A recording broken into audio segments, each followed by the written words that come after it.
Bien, en nuestro bloque internacional America Mining nos encontramos con el editor internacional de la revista Rumbo Minero, José González. José, ¿cómo estás? Muy bien, gracias Jorge, encantado de estar con ustedes. Cuéntanos un poco, se viene para algunos el huracán Trump, para otros cosas buenas, para otros no tan buenas, pero lo que sí es que van a pasar cosas en esta nueva presidencia de Trump. Cuéntanos cuál es tu opinión sobre lo que podría venir, qué implicancias va a tener.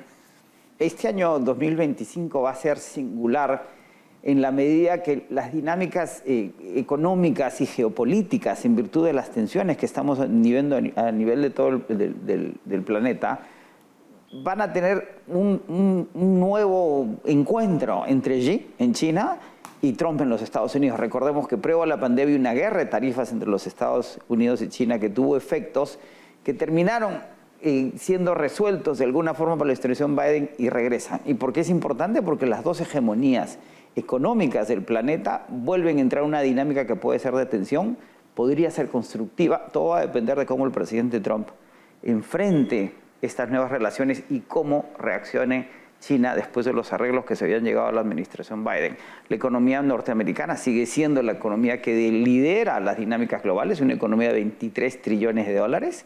La economía china es una economía de 16 trillones de dólares. ¿Cuáles son los ejes fundamentales? Los que estaremos analizando desde que el presidente Trump asuma la administración de los Estados Unidos el 20 de enero, su posición de cara a las tarifas, que es lo que ha señalado como un precio, como una dinámica fundamental en sus nuevas políticas ante las realidades del comercio internacional y su necesidad y su vocación por reindustrializar el país, el incremento en la producción de petróleo en los Estados Unidos y cómo vaya a administrar los recursos tributarios. La reforma tributaria anterior de Trump recortó los impuestos, el ingreso, pero no el gasto. Ahora tiene una nueva comisión que dirige más para recortar ese gasto, pero veremos si es exitosa o no. Pero de hecho, los mercados de renta fija de deuda siguen muy nerviosos en virtud de las presiones inflacionarias que podrían generar las políticas de Trump, la tensión que podría generar con China, lo que afecta los flujos de importaciones a bienes de consumo en los Estados Unidos y su política migratoria que puede afectar el empleo. Por ahí van a venir las tensiones y las dinámicas de crecimiento en los Estados Unidos. De repente, José, podemos ser más específicos en lo que va a ser la dinámica económica de China, ¿no? Porque es un país que ha tenido décadas de un crecimiento tan explosivo de 6, 7, 8, 9%, y de repente en los últimos años no ha logrado esos objetivos, además que se los habían trazado en el último Congreso del Partido Comunista Chino, con claras directivas de Xi Jinping al respecto. ¿Qué podemos esperar este año 2025 de China? Esta dinámica, César, entre China y los Estados Unidos va a ser fundamental también para el sector minero, en la medida que China sigue siendo el gran consumidor de metales y minerales a nivel global y los Estados Unidos y Europa deberían ser el motor de esa demanda en la transición energética que Trump podría o no afectar. En el caso chino, como señalaba, el Congreso del año pasado señalaba claramente que querían evitar que hubiera gasto fiscal para reactivar la economía china y hay dos planes monetarios que están buscando reactivar una economía que no puede crecer más del 5%. Y esa va a seguir siendo el enfoque que vamos a tener sobre la economía china, las tensiones que se generen o no con los Estados Unidos, su rol en la nueva dimensión geopolítica global, su relación con Rusia, el éxito o no de la nueva propuesta de Xi de desarrollar los mercados domésticos e invertir en lo que llaman mercados críticos, entre los cuales el Perú es fundamental. Esa tensión, esa dimensión entre una China que no puede crecer, un Estados Unidos que cambia de dirección, son las que van a determinar en mucha medida el crecimiento global y la demanda de metales y minerales en este año que empieza. Para terminar, ¿qué tenemos para este 2025 para la revista Rumbo Minero? Vamos a enfocarnos en todas estas dinámicas, Jorge, de crecimiento global, los retos para la economía peruana, la nueva agenda medioambiental en función de la COP30 que va a ser en Belén, en Brasil, que va a ser particularmente importante para América Latina, estas dinámicas geopolíticas, de nuevo los retos para el Perú. En el Perú tenemos 57 proyectos mineros, 14 con fecha determinada que pueden generar inversiones por 54.000 millones de dólares, duplicar el Producto Interno Bruto del Perú, generar ingresos de 40.000 millones de dólares en términos fiscales, incrementar el número de proveedores mineros a 8.000, generando 1.800.000 empleos. El puerto de Chancay, el puerto de Chancay, el puerto de Chancay, infraestructura minera y el proceso de industrialización de la minería en el Perú, que es el siguiente paso al que entramos. Todo lo que es la minería en América, ¿no? Correctamente. Sí, y las competencias y los retos que vamos a tener en el Triángulo de Litio, la aparición de Argentina como productor minero en función de las políticas de Milei, los retos en Chile, Panamá. En el primer trimestre de este año se debe decidir si cerrarle la mina o no de First Quantum, las nuevas políticas de la presidenta Sheinbaum en México, la proyección de Brasil, particularmente de Vale, hacia la producción de cobre en el resto de América Latina. Excelente. Muchas gracias a José González. Bien, no se olviden, Rumbo Minero, www.rumbominero.com. Usted puede acceder de manera gratuita a la revista virtual. Además, también puede obtener la revista física, por supuesto, pero la revista virtual. Si usted es proveedor o quiere ser proveedor del sector minero, publique en www.rumbo minero en nuestra revista Rumbo Minero. César. Sí, Jorge, momento de presentar el bloque de activos mineros AMSAC. La situación ambiental en Loroya era sumamente compleja. El Perú tuvo que asumir su responsabilidad tutelar de velar por la salud de la población y el ecosistema. Anteriormente las calles, las pistas eran barro, eran tierra, entonces ahí estaba la contaminación. Y eso ha cambiado, porque ya ha tapado, ha remediado ya activos mineros. Ya se ha cubierto todo lo que se ha envenenado, digamos, la ambientación.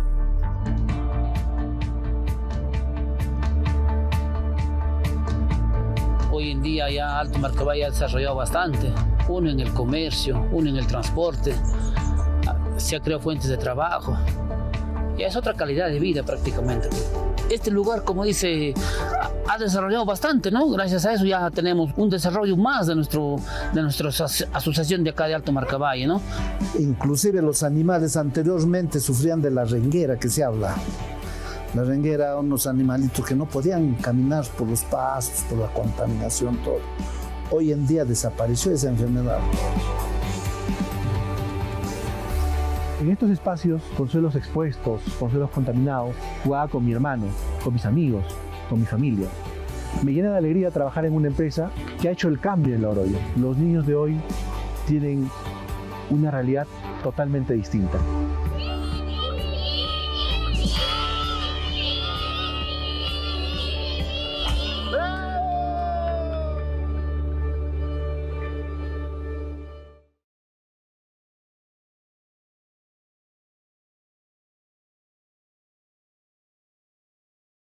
Bien, en nuestro segundo entrevista nos encontramos ahora con Pablo O'Brien. Él es historiador, comunicador y experto en gestión social y negociación de conflictos, como sabemos. Pablo, bienvenido nuevamente a los estudios de Rumbo Minero. Muchas gracias y feliz año.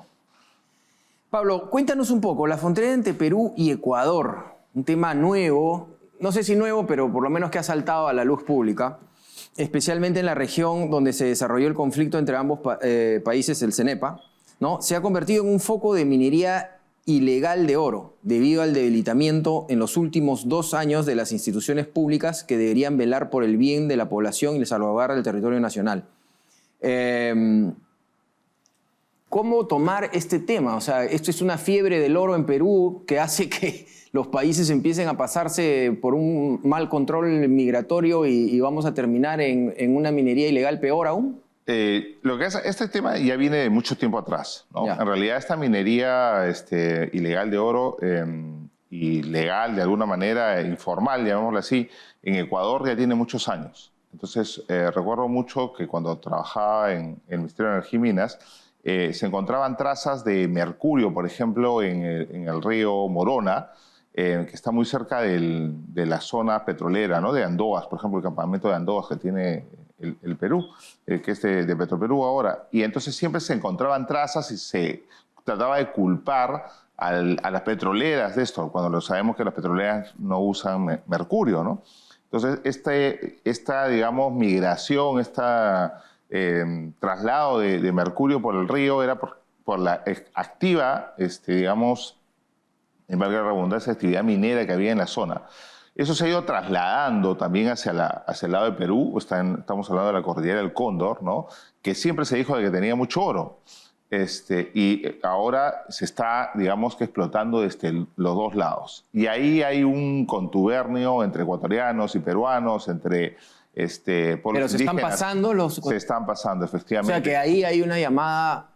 Hay dragas, ya es una minería muy parecida a la que se está haciendo en Madrid. Pero si no tenemos control sobre la minería ilegal, ¿cómo controlamos? Y tampoco hay control sobre las fronteras. Por eso, ¿cómo controlamos? No hay control sobre las fronteras. Es una cosa espeluznante, porque tú ves también no solamente el tema de esta situación de minería ilegal, sino también tráfico de migrantes, de droga, etcétera, en la frontera peruano-ecuatoriana. Es una frontera muy activa, ¿no? Desde la zona incluso de Piura, de Amazonas, de Cajamarca. Bueno. Entonces hay una situación en realidad, y volvemos a una cosa que hemos conversado antes en el Perú, ¿no? Que es esta situación de absoluto descontrol territorial. O sea, el Perú no tiene control territorial, y ya no te digo de la frontera, no de una frontera un tanto remota, de difícil acceso a Perú, de mucho más fácil acceso desde Ecuador.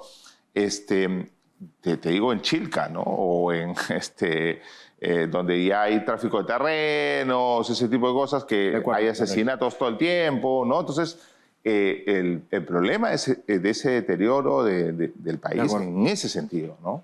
Además, tú mismo eres testigo porque te desplazas por distintas regiones del Perú observando de manera directa, Pablo, estos temas en la que sobre todo se ve la falta de una infraestructura adecuada para el control de todo el desplazamiento del oro ilegal que sale porque termina estando en Bolivia y exportándose, ¿no? O sea, increíble que no se pueda establecer un trazo, una ruta de verificación y control. Exacto, y lo sorprendente es que cuando uno revisa la producción, digamos, de oro formal que hace el Ministerio de Energía y Minas y las exportaciones que salen, digamos, también de manera formal, si se quiere, por aduanas, hay unas brechas gigantescas, ¿no? Entonces, por ejemplo, 4.000 millones de dólares en oro, de cobre otros 4.000 millones de dólares.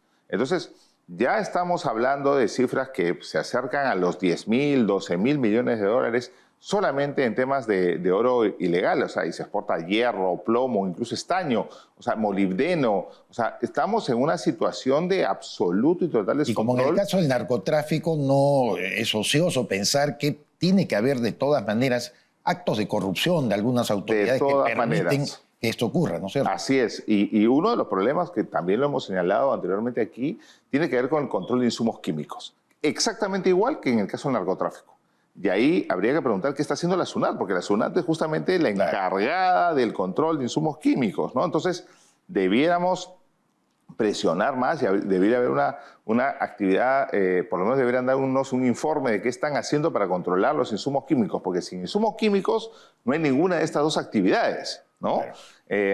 Por un lado eso, y por otro lado también es el absoluto descontrol que existe en el tema de las plantas de tratamiento, ¿no? Las plantas de concesión, como se las conoce en el tema minero. Entonces hay plantas por todos lados. Son los gobiernos regionales son los que le dan las autorizaciones y vemos de que hay autorizaciones sucesivas, permanentes y ya incluso... Además son plantas que reciben reciben algo legal, pero también algo ilegal, ¿no? Entonces mezclan formalización con informalidad. Quería preguntarte, el 44, o sea, el oro peruano, ¿no? Ilegal, es el 44% de Sudamérica. Esta es una cifra realmente alarmante. Y por otro lado, el 40%, 6.840 millones de dólares han hecho la minería ilegal este 2024. O sea, ya por primera vez en la historia se igualó o superó a la minería legal. Hablando de grandes empresas mineras, o sea, para llegar a esos volúmenes, ¿cuántos son? Y ya siendo, o sea, no me extraña este tema que estamos hablando de Ecuador, porque teniendo el 44% de minería ilegal de Sudamérica, quiere decir que es atractivo para cualquier, digamos, grupo ilegal también. Así es, lo que sucede también es, hay que tomar en cuenta varias cosas. Uno, en primer lugar, los precios. O sea, los precios están estratosféricos. Y eso manda la demanda. En segundo lugar, que hay compradores en gran cantidad. Pero eso no lo puedes... Obviamente, es el mercado, digamos, nos lleva a eso, ¿no? Entonces hay grandes compradores, ¿no?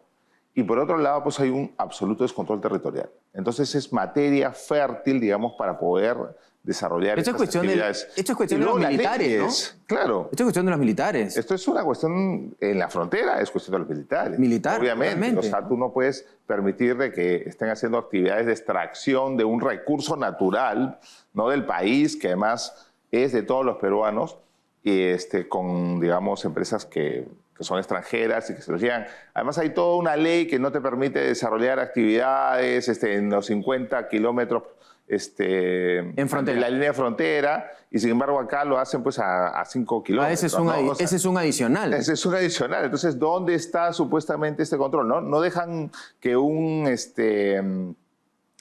mall, ¿no es cierto?, un centro comercial se construya en Tacna, formal, que va a dar empleo, porque está a 50 kilómetros de la frontera con Chile, y permiten este tipo de actividades ilegales a vista y paciencia de todo el mundo. O sea, eso es lo increíblemente esquizofrénico de este país. Mucho tema formal para las empresas, digamos, que están en la legalidad, montón de restricciones, no, regulaciones, etcétera, y para los otros, carta abierta, ¿no? Entonces, voy a volver sobre el caso de Bolivia, porque es algo que tú también conoces y sabes que el río Suches, que divide la frontera, más de 4.300 metros sobre el nivel del mar, se ha focalizado aquí como un epicentro del contrabando de explosivos, en donde se realizan incluso las famosas ferias dominicales de los fines de semana y se venden productos de consumo, de pan llevar, conjuntamente con estos explosivos. Claro que ha sido detectado, claro que lo sabemos, lo estamos conversando, pero ocurre un fenómeno que Bolivia, como sabemos, ha ingresado en una etapa de crisis económica muy tremenda, a tal grado que están incluso hasta usando la moneda peruana como valor. ¿Tú te explicarías un poco alguna permisividad que tiene Bolivia para este tráfico del oro que se produce ahí por la frontera? Lo que pasa es que en realidad en la frontera peruano-boliviana hay todo tipo de tráfico. Antes se traía gas, ¿no?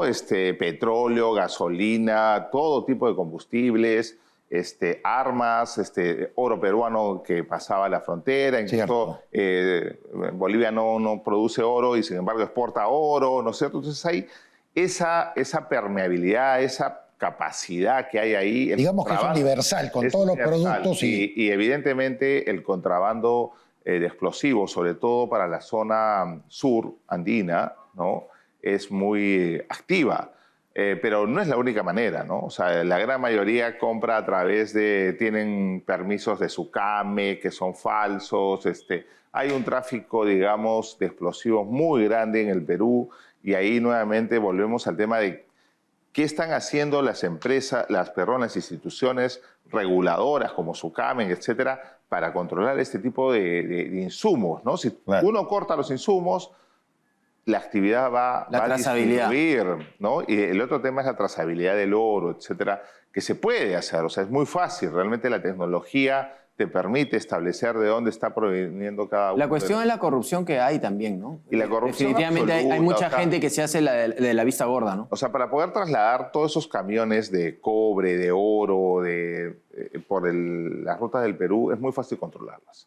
O sea, no son tantos los caminos. Claro. ¿no? Y ahora con toda la tecnología que hay satelital, de drones, etc. ¿Sería una opción la militarización, siendo tan grave el tema? Cada vez que la militarización se ha aplicado, no ha funcionado, ¿no? O sea, por ejemplo, para el control del Braen, ¿no? Entonces, tú tienes ahí el Braen. Sin embargo, se resolvió el tema en el Guayaga, ¿no? O sea, se aplicó, digamos, en determinado momento en el Perú, dos opciones, ¿no? O sea, para determinados momentos, yo creo que la militarización es importante, pero luego una vez no puedes mantener el tema ahí. Además, generas pues que se corrompa también las Fuerzas Armadas, ¿no? ¿La solución cuál es? ¿Poner una ley que se acerque más a un punto medio, que no sea una burla como Reinfo, pero que sea un mape un poco más manejable? Yo creo que el problema no es tanto el MAPE. O sea, la MAPE debe existir, todos estamos de acuerdo con ellos, hay que apoyarlos, etc.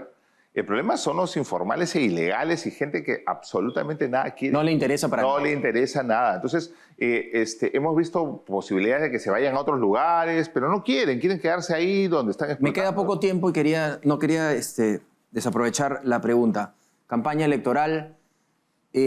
Tenemos una sensación de que ya no se ataca tanto a la minería legal, ¿no? Ha hecho una buena campaña, la verdad, para dar a conocer sus beneficios. La pandemia ayudó mucho también. Pero se va a hablar, creo yo, un poco más de cómo manejar la minería ilegal, ¿no? Estoy a favor, no estoy a favor, va por ese lado, salvo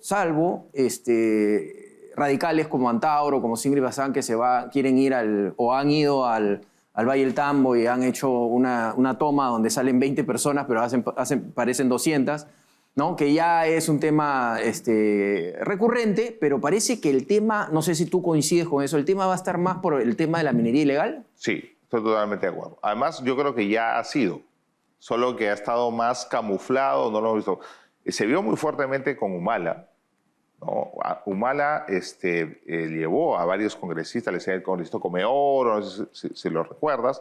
Además, Humala en su primer acto, cuando llegó a la presidencia, se fue a Ayacucho y estuvo con los mineros ilegales de ASMIL, de una asociación de mineros ilegales de ese momento, ¿no?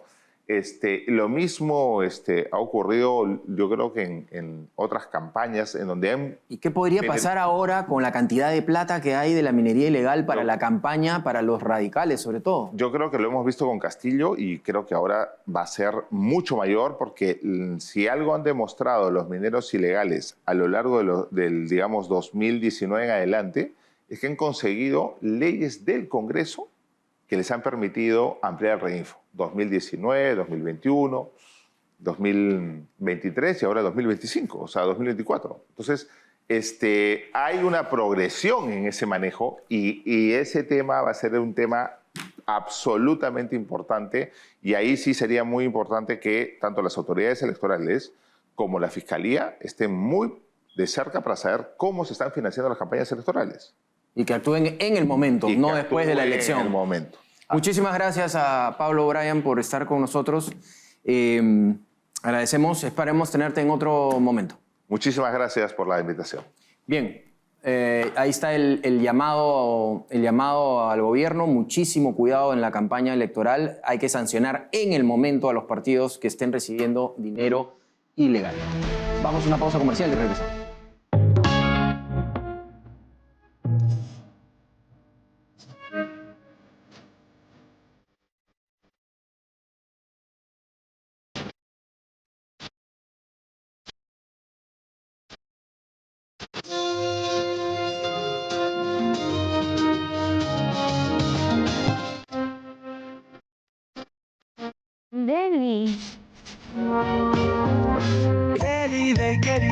¡Qué rico! Para el año 2025, la inversión minera en el Perú superaría los 6.000 millones de dólares, consolidando al país como un destino minero clave a nivel mundial. A través de Expo Mineros y Proveedores, Minpro 2025, impulsamos las transacciones comerciales de la gran industria minera y sus proveedores. Reserva tu stand y participa en la feria minera más completa del sector. Exhibiciones, conferencias y ruedas de negocios en un solo lugar. Del 24 al 25 de junio en el Centro de Convenciones de Lima. Haz negocios con la principal fuerza económica del Perú. No te quedes fuera y separa tu stand en minproperú.com.